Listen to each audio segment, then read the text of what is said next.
girls and boys, welcome along to our cook along today. This week on our menu we have delicious homemade scones. Lovely when they're warm, lovely when they're cold, lovely when they're toasted the next day. Super simple, only 4 little ingredients and takes no time to cook. So let's get cooking!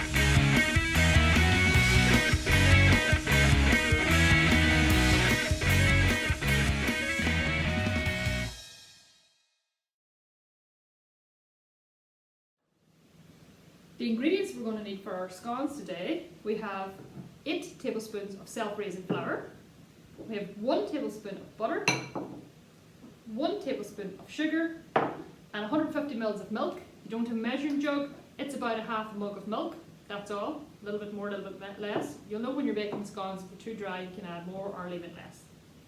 Then, in terms of utensils that you need your mixing bowl, you need a rolling pin for when we get the dough made. You'll need a knife. I'm going to use a knife to cut my scones out today. And we need a spoon, but my spoon has gone missing. 1 second.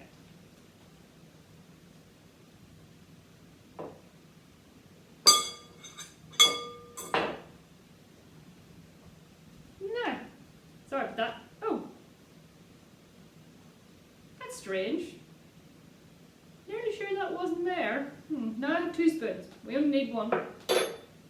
That's our utensils for our cooking. So we're going to start off, we're going to tip our flour into our bowl. Next, we'll add our butter. That's what we need our spoon for. And now we're going to get our hands in. So what we want to do is rub all that butter right into the flour until it starts to look like breadcrumbs. So we're going to rub, rub, rub. Now we have that all rubbed together. So as you can see, no big lumps of butter left, just all nice and mixed in. Next thing we can do is we add our sugar. Pour that all in. Give it a little stir, just to mix the sugar through. And then we take our milk. Now, put most of the milk in, leave a little bit just in case it's too sticky. You can't take the milk out, but you can always add more. Give it a little stir.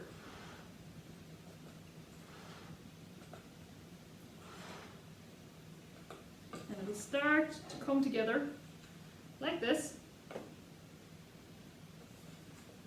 And starting to make a nice dough. When you see most of it in together in lumps, that's time then to get your hands in.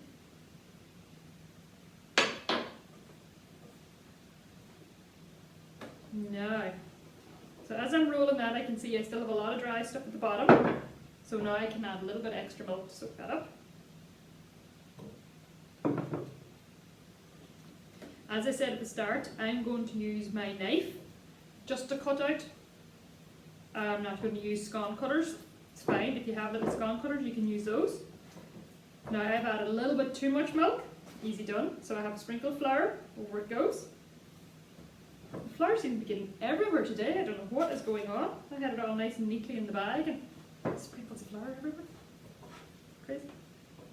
Crazy. There have been strange things happening in my kitchen this weather, children. Now, this is our dough. Nice. Not too sticky. Not too dry. So we're going to pat it out a little bit with our hands first. Take off any extra dough. And then we're going to, well, I was going to say we're going to use a rolling pin, but that seems to have gone missing now as well. 1 second, I'll see if I have a spare one or if I can find it in the drawer.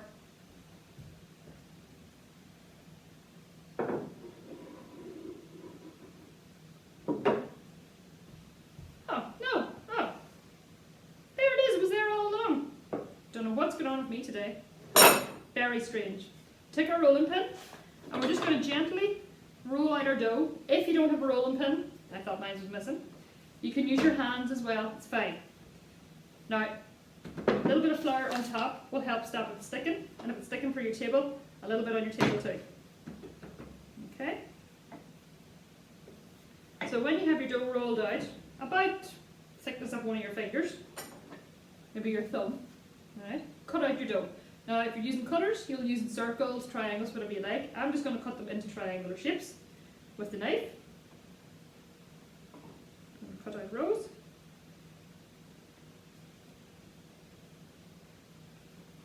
And so it doesn't matter what shape you cut them with, they'll still come out tasty. A trick with scones is, when you have your scones cut out, don't rub the edges of them here, or coat the tops, or when you're coating the tops, don't coat the edges. That'll stop them from rising. You want this broken edge so that it'll rise up nicely for yourself. So we're going to take this now, we're going to transfer them to our baking tray, and then we're going to brush some milk on top. So we'll take our baking tray, transfer our scones over. Now when you finish putting your scones in the tray then, it's always good to brush them over with a little bit of milk, and that helps give them a nice golden colour on top. Remember, as I was saying, when we're brushing on our scones, we don't brush around the edges because that's where we want it to rise. We're just going to brush over the top of the scones. Now, so get my brush. Okay, once again, things are going missing in my kitchen. So, seeing that I don't have a brush, we're just going to do it the old-fashioned way, and we're just going to use our fingers. We just dip our fingers in the little bit of milk that's left over, and just rub some onto the top. Dear, oh dear, oh dear, I think there's something very strange. There must be a ghost in my kitchen today. Everything's going missing on me. I hope my oven doesn't go missing. I would like to be able to cook these lovely scones. Now, so that's our scones. As you can see, the top of them, it's a little bit wet with the milk. That'll help give a lovely golden colour when they cook in the oven. We pop them in at about 180 degrees, 15 minutes, or till they're nice and golden brown. See yourself as you're cooking them along. Our scones are out of the oven now. They're, as you can see, a lovely golden brown colour. They're still a little hot, so get an adult to help transfer them over to a baking rack if you have one. And this will just help them to cool down a little bit quicker, and then we'll be able to enjoy them. As you can see around the sides now, they've puffed up nicely. They're golden on the bottom, they're golden on the top, so they're ready. So we're going to leave them for a little while now, give them 10 minutes or so to cool down a little bit, then we can cut them, butter, cream or jam, or whatever you like inside them, and enjoy them. Now that our scones are nicely cooled off, you can cut them and eat them yourself, cream, butter, whatever you like. Me, I'm popping them into this little basket here. And I'm going to give it to Little Red Riding Hood. He's going to pop off to her granny with some scones. Hope you all enjoyed our cooking. We'll see you again next time. Bye!